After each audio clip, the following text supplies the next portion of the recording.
Well, we talked about how a lot of people who are involved in the litigation can't talk, say they can't talk because it is in litigation, but we do have some voices both on tape from previous interviews this week, also in the studio, and then also from what we're hearing and learning and the questions we're getting from you on Facebook, Twitter, Shine Big, other social media platforms. So let me introduce our guest here in the studio first.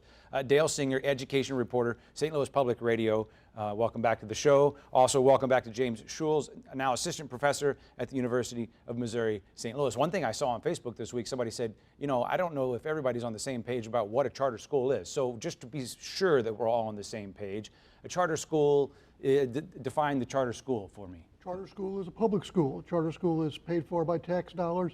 It's not part of the St. Louis public school system. It's an independent school. It has a sponsor.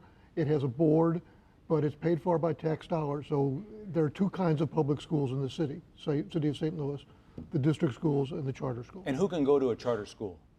Any student within the district can go to the charter school. And you say, and how is it paid for?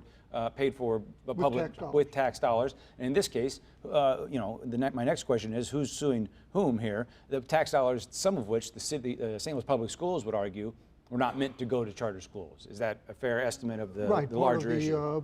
Part of the proceeds from the sales tax. They say they should get them all. The state has been giving some of it to the charter schools for the last 10 years. The city schools and a couple of other parties have sued to get that money back. We got here because the courts stepped in after a lawsuit and said, St. Louis, you're behind the times, desegregate your schools.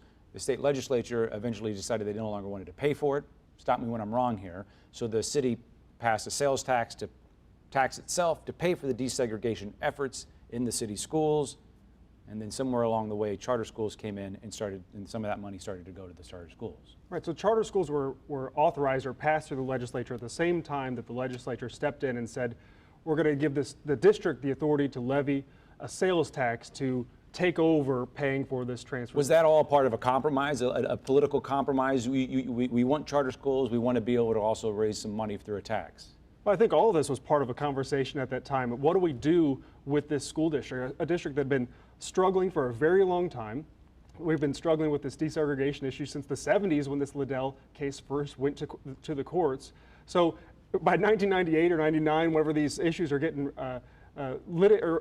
wrestled out in the legislature, yes, it's very much a compromise where people are saying we want more choice, and then we also want to allow the district to take over paying for this transfer program. My understanding is that the charter schools were put in there to win support from people who may not have supported it otherwise. The idea of the city being able to raise that sales tax. Right, and also, to, as James says, provide more choice.